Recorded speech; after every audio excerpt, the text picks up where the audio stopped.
વડોદરા મહાનગરપાલિકાની મુખ્ય કચેરીના 1, 2, 3 માળના ટોયલેટ જર્જરિત હાલતમાં હોય વાપર ઉપયોગ માટે બંધ કરવામાં આવેલ છે અને અન્ય વૈકલ્પિક વ્યવસ્થા કરવામાં આવેલ છે તેવી સૂચના દર્શાવતા કાગળના પોસ્ટર પતરા ઉપર લગાવેલ છે।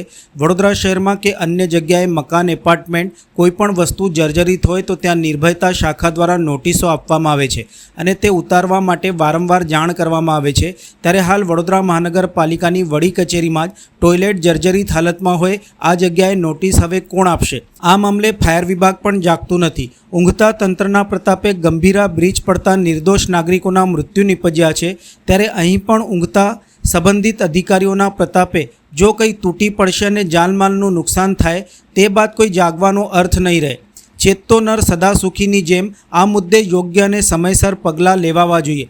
વડોદરા મહાનગરપાલિકાની કચેરીમાં વિવિધ વિભાગો આવેલા છે, જેમ કે જમીન મિલકત, પાણી પુરવઠા, ટાઉન પ્લાનિંગ, મિકેનિક વગેરે। આ વિભાગના તમામ કર્મચારીઓને અરજદારોને ટોયલેટ બાથરૂમ માટે હાલાકી પડી રહી છે।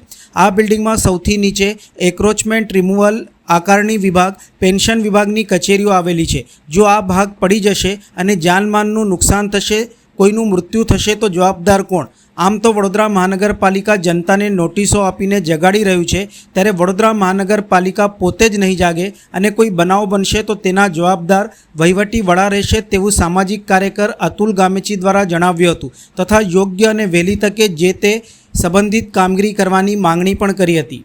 વડોદરા મહાનગરપાલિકાની વડી કચેરી મુખ્ય કચેરી જ્યાં તમામ વિભાગો આવેલા છે।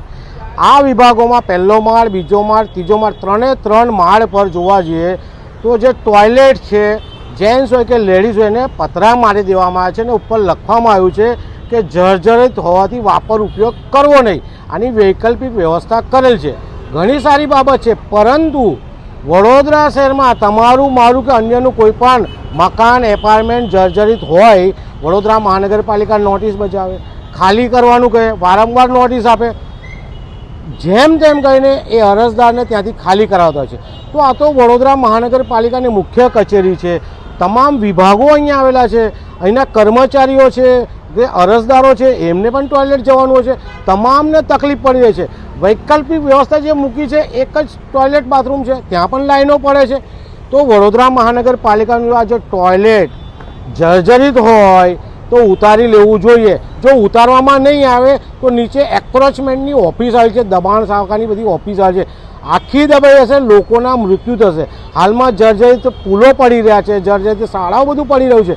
તો આ વડોદરા મહાનગરપાલિકાની પોતાની વડી કચેરી છે અને આ બધું જર્જરિત હોય તો ઉતારી લે તેવી અમારી કમિશનર સાહેબને માંગ છે। જે રીતના વડોદરા મહાનગરપાલિકાની મુખ્ય કચેરીઓ છે, સારા અધિકારીઓ બેસે છે, સારા કર્મચારીઓ બેસે છે અને અસંખ્ય ફાઇલો છે, આ જગ્યાએ ફાયર વિભાગે કોર્પોરેશનને નોટિસ આપવી જોઈએ, કમિશનરને નોટિસ આપવી કે ભાઈ જર્જરિત છે, ખાલી કરી નાખો। પરંતુ પોતાની માને ડાકણ કોણ કહે, સવાલ ત્યાં આવીને પડ્યો છે। અમારી તો એક જ માંગ છે કે કર્મચારીઓ, અધિકારીઓ અને જે અરજદારો આવે છે એમના માટે ટોયલેટની બાથરૂમની વ્યવસ્થા કરવામાં આવે અને આ જર્જરિત ભાગ છે એ તોડી પાડવામાં આવે। જો તોડે નહીં તો પડશે તો આજુબાજુનું પણ સ્ટ્રક્ચર બધું તૂટી પડશે અને મોટી જાનહાનિ થશે તો જવાબદાર કોણ રહેશે? એટલે માનનીય કમિશનર સાહેબને વિનંતી છે કે આ બાબતે તપાસ કરે, ધ્યાન દોરે અને તમામ વિભાગ જે સડી ગયો છે, જર્જરિત છે, ઉતારી પાડે તેવી